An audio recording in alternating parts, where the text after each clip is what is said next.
তারেক রহমানকে তারুণ্যের অভিভাবক বলে আমরা বা তারুণ্যের নেতা বলে আমরা অভিবাদন জানাই। 15.5 বছর ধরে তারুণ্যের একটি ভোট প্রয়োগের যে অধিকার, আমরা সেই তারুণ্য সেই ভোট অধিকার প্রয়োগ থেকে আমরা বঞ্চিত ছিলাম। তারুণ্যের অহংকার তারেক রহমানের নেতৃত্বে ওনার 31 দফা বাস্তবায়নের মাধ্যমে তারুণ্যের প্রতিটি অধিকার, ভোট অধিকার, কথা বলার অধিকার, চিকিৎসার অধিকার, চাকরির অধিকার, সব অধিকার এই বাংলাদেশের মাটিতে তারেক রহমানের নেতৃত্বে প্রতিষ্ঠিত হবে বলে আমি বিশ্বাস রাখি।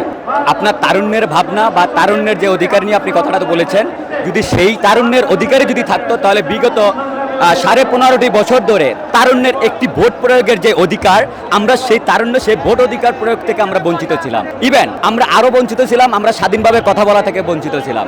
আজকে আপনারা দেখতে পাচ্ছেন পল্টনের রাজপথে লাখো মানুষের সমাবেশ।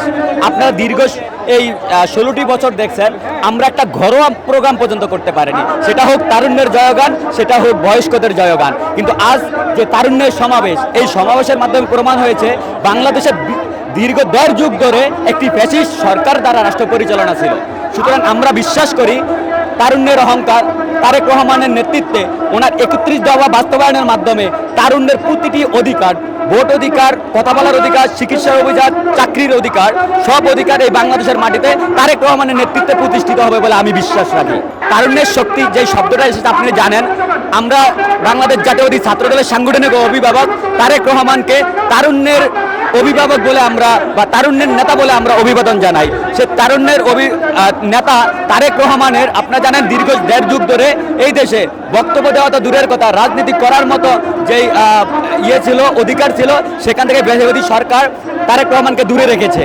তারপরও এই তারুণ্যের জয়গান ও তারেক রহমানের বাংলাদেশ থেকে 7 সমুদ্র 13 নদীর দূর থেকে তারেক রহমান যে আহ্বান ছিল, সেটা সোশ্যাল মিডিয়ার কল্যাণে হোক এবং আমাদের তারুণ্যের যে চিন্তা ভাবনা, সেই চিন্তা ভাবনা থেকে তারেক রহমান যে মানসিকভাবে একাত্মতা পোষণ করে, সেখান থেকে আমরা তারুণ্যের শক্তি নিয়ে এই পেশিবাদী সরকারকে, যেটাকে আমরা তারুণ্যের 36 দিনে অভ্যুত্থান বলে থাকি, আসলে এটা তারুণ্যের 36 দিনে অভ্যুত্থান নয়, এটা 1.5 যুগের তারুণ্যের যে সংগ্রাম ছিল, বিশেষ করে ছাত্রদলের যে গুম খুন হত্যা মামলা, জেলের নির্যাতনের যে শিকার ছিল, সেটারই একটি বিস্ফোরণ ঘটেছিল এই 36 দিনের আন্দোলনের মাধ্যমে।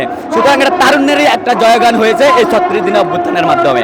তারুণ্যের ভালোবাসার একটাই কারণ, আমি শুরুতেই বলেছিলাম, তারুণ্যের শুধুমাত্র একবারের জন্য ভোট দেওয়ার যে অধিকার, সেই অধিকারটা থেকেই ফ্যাসিবাদী সরকার দূরে রেখেছে।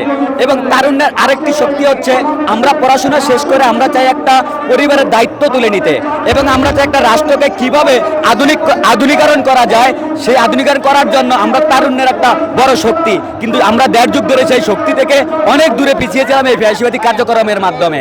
বাট আমরা আগামী রাষ্ট্রকে এই তারুণ্যের ভাবনা নিয়ে, তারুণ্যের একত্রিত তারেক রহমানের 31 দফা বাস্তবায়নের মাধ্যমে আমরা তারুণ্যের বাংলাদেশ সাজাবো বলে আমি বিশ্বাস রাখি।